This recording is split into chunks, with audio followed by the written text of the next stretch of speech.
नमस्कार दोस्तों, मैं सतवीर दलाल अपने YouTube के भारत लिंक चैनल पर आपका स्वागत करता हूं। दोस्तों, आज हम जिस शख्सियत से रूबरू हो रहे हैं वे गुड़गांव की एक बहुत बड़ी समाज सेवी शख्सियत है। काफ़ी इनका नाम है और मिलनसार व्यक्तित्व के धनी है श्री भगत सिंह कटारिया जी। भगत सिंह कटारिया जी शुरू से समाज से जुड़े हुए व्यक्ति रहे हैं और लोगों के दुख दर्द में हमेशा उनके साथ खड़े रहे हैं और बीजेपी के एक सक्रिय कार्यकर्ता भी हैं। तो अपने बिजी शेड्यूल में से जो इन्होंने हमारे लिए समय निकाला उसके लिए हम इनका बहुत बहुत धन्यवाद करते हैं और अपने चैनल पर इनका स्वागत करते हैं। भगत सिंह जी, आपका हमारे चैनल भारत लिंक पर बहुत बहुत स्वागत है सर। धन्यवाद जी, भारत लिंक चैनल का धन्यवाद। जी जी जी, बहुत बहुत शुक्रिया सर। अच्छा भगत सिंह जी, मैं तो आपके बारे में जानता हूँ, गुड़गांव में रहता हूँ, लेकिन जो हमारे सब्सक्राइबर, जो हमारे सदस्य गुड़गांव से और हरियाणा से बाहर हैं, उनके बारे में थोड़ा उनकी तरफ से मैं आपसे पूछना चाहूँगा कि थोड़ा सा आप अपने बारे में बताएं। कहाँ आपका जन्म हुआ, कहाँ से आपने एजुकेशन ली और एजुकेशन के बाद आपने क्या किया? गुड़गांव गांव निवासी हूँ जी। मैं गुड़गांव गांव का रहने वाला हूँ जी। और 10वीं क्लास तक मैंने एजुकेशन की है गुड़गांव गांव के सरकारी स्कूल से। जी जी जी जी। उसके बाद क्या किया आपने? उसके बाद फिर समाज सेवा में लगे हुए हैं। निगम पार्षद के इलेक्शन लड़े थे लास्ट टाइम मैंने 2017 में। अच्छा अच्छा। कुछ थोड़ी सी वोटों से रह गए थे, तो आगे के लिए दोबारा तैयारी कर रहे हैं। अच्छा, निगम बहुत के बढ़िया। इलेक्शन आप के लिए। किसी पार्टी से जुड़े हुए हैं या वैसे आप? हाँ, बीजेपी पार्टी से जुड़े हुए हैं। बीजेपी के जिला कार्यकारिणी का सदस्य हूँ मैं, गुड़गांव जिला कार्यकारिणी का। कब जुड़े आप बीजेपी से और क्यों जुड़े बीजेपी से आप? 2019 से जुड़ा हुआ मैं बीजेपी के साथ। अच्छा अच्छा। अभी जिला कार्यकारिणी में हमारे जिला अध्यक्ष कमल यादव जी की टीम में मैं अभी जिला कार्यकारिणी का सदस्य हूँ। जिला कार्यकारिणी के सदस्य हैं आप जी, बहुत बढ़िया। तो आपको सर लगता है कि अब की बार हरियाणा के अंदर जो बीजेपी का ग्राफ वो काफ़ी डाउन है, एंटी इनकम्बेंसी फैक्टर है, और आपको लगता है कि ऐसे में बीजेपी हरियाणा में आ पाएगी? ऐसा तो कुछ नहीं है। अब बीजेपी हरियाणा में पूर्ण बहुमत के साथ आएगी। पूर्ण बहुमत से? हाँ।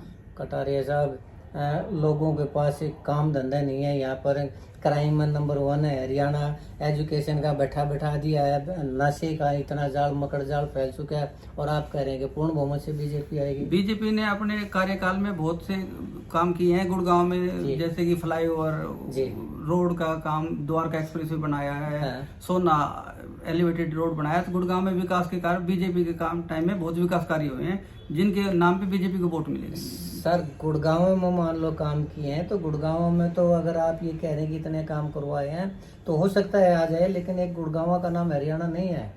90 सीट हैं उसमें पूरे उसके अंदर, तो बाकी हरियाणा में क्या होगा? बाकी हरियाणा में भी हमें लगता है कि बीजेपी बहुमत से तो सरकार बना ही लेगी। 75 पार नहीं जाएगी तो सरकार तो 75 पार। पिछली बार हमारी पार्टी का नारा 75 पार का था, लेकिन अब की बार बहुमत की सरकार तो बनी जाएगी। वाह सर। फेंकने में नहीं, सॉरी, मेरा मतलब बोलने में तो आप मोदी साहब की तरह। चलिए सर, आप अब की बार कौन सा चुनाव लड़ना चाह रहे हैं? अब की बार मैं गुरुग्राम से निगम पार्षद का चुनाव लड़ना चाह रहा हूँ। कहाँ से, कौन से वार्ड से? गुड़गांव गांव वाले वार्ड से। वार्ड नंबर 8 पिछली बार था ये, अब नई वार्ड बंदी होगी, उसमें 36 नंबर वार्ड है ये, और उसमें अभी पता नहीं वार्ड बंदी सेम यही रहेगी या कुछ चेंज होगा विधानसभा के बाद में। क्यों लड़ना चाह रहे हैं आप? गांव में लोगों की सेवा के लिए, लोगों की सेवा करने के लिए कोई पद होना जरूरी है आदमी के पास। तो 2017 में भी तो आपने ट्राई किया था? 2017 में भी ट्राई किया था, उसके बाद लोगों की सेवा में करते रहे। कुछ थोड़ी सी वोटों का डिफरेंस रह गया। अब की बार आपको क्यों लगता है कि आप चुनाव जीत जाएंगे? लोगों की सेवा की है हमने, लोगों के बीच में 20 साल से, लगातार 20 साल से लोगों की सेवा करते आ रहे हैं। लोगों की मूलभूत सुविधाएं जो भी है उनके लिए हमने आवाज उठाई है। लोगों में जैसे हमारे गांव की बहुत सी गलियां कच्ची थी, हमने विधायक जी के जरिए कह के उनको रोड पक्की गलियां बनवाई है। सीवर लाइन का काम करवाया, सीवरों की सफाई अच्छी तरह से करवाई है।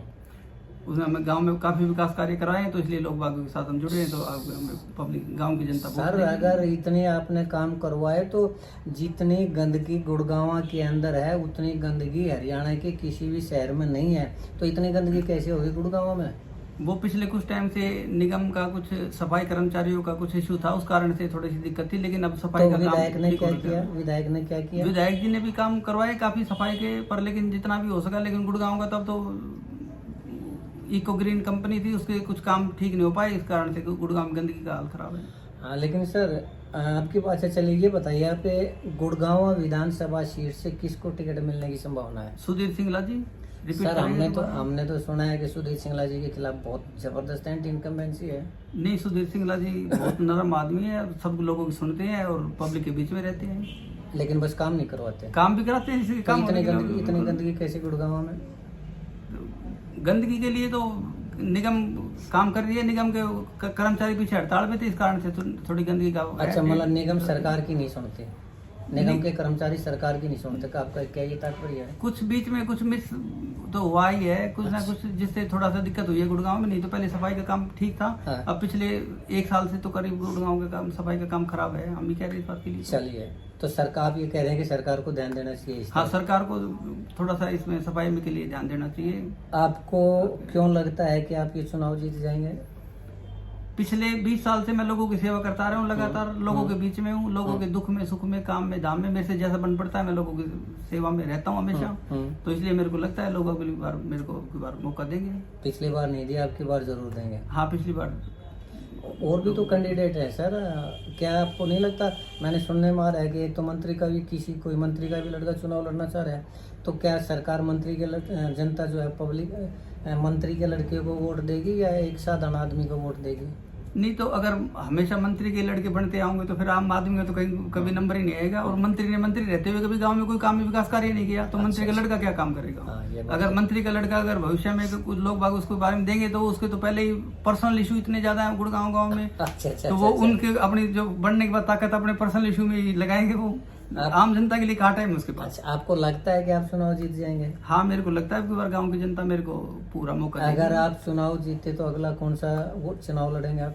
मैं निगम के चुनाव तक ही सीमित हूँ। निगम के चुनाव में अगर मेरे को जिताया तो मैं मेयर के लिए ट्राई कर लूंगा। अच्छा, अगली बार आप मेयर का चुनाव लड़ना चाहेंगे? जो वर्तमान में मेयर की चुनाव लड़ने का प्रयास कर रहे हैं, तो मतलब उनको पीछे हटा के आप मेयर बनना चाहेंगे? नहीं, अभी तो खैर मैं पहले तो निगम तक ही सीमित हूँ। निगम पार्षद बनेंगे, उसके बाद जब जनता में इसका मौका देगी तो अगर जनता का प्यार मिला तो कभी सोच लेंगे आगे भविष्य में। आप अगर चुनाव लड़ेंगे तो वो जो वोट होंगे वो भगत सिंह कटारिया के होंगे या सुधीर सिंगला के होंगे?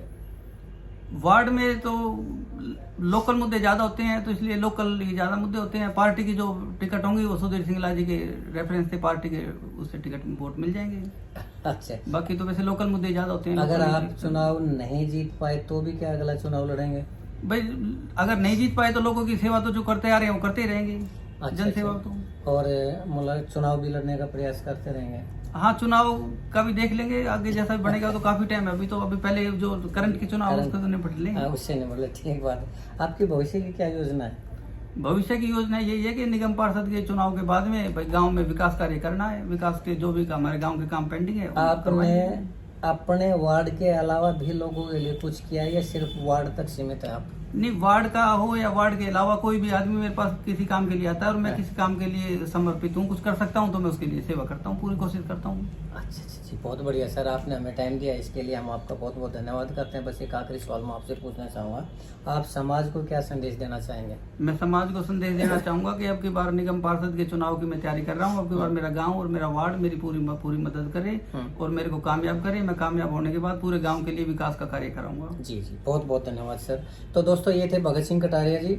आपने देखा होगा कि कितने सरल स्वभाव के व्यक्ति हैं, कोई लाग लपेट नहीं, झूठ फरेब नहीं और कुछ नहीं, और वास्तव में अपने वार्ड के लोगों के लिए काम करना चाह रहे हैं, अपने वार्ड का विकास का कार्य करना चाह रहे हैं। तो हम भी गुड़गांव की जनता से निवेदन करना चाहेंगे कि ऐसे लोगों को जरूर आगे बढ़ने का मौका मिलना चाहिए और लोगों को भी साथ देना चाहिए, ताकि पिछले 20 साल से जैसे गुड़गांव के लोगों के लिए ये कार्य कर रहे हैं, उनके काम आते हैं, दिन रात उनके साथ खड़े रहते हैं, तो गुड़गांव की जनता को भी भगत सिंह कटारिया जी के साथ खड़ा रह कहने और इनको एक बार जरूर मौका मिलना चाहिए कि ये वार्ड का चुनाव जीतकर आप लोगों की सेवा कर सकें। भगत सिंह ने जो हमारे लिए टाइम दिया, इसके लिए हम इनका बहुत बहुत धन्यवाद करते हैं। और आपने जो हमारा वीडियो देखा, तो दोस्तों आपका भी हम बहुत बहुत धन्यवाद करते हैं। अगर आपको भगत सिंह जी के विचार अच्छे लगे तो हम आपको चाहेंगे कि आप हमारे इस वीडियो को लाइक करें, शेयर करें और हमारे चैनल को सब्सक्राइब जरूर करें दोस्तों।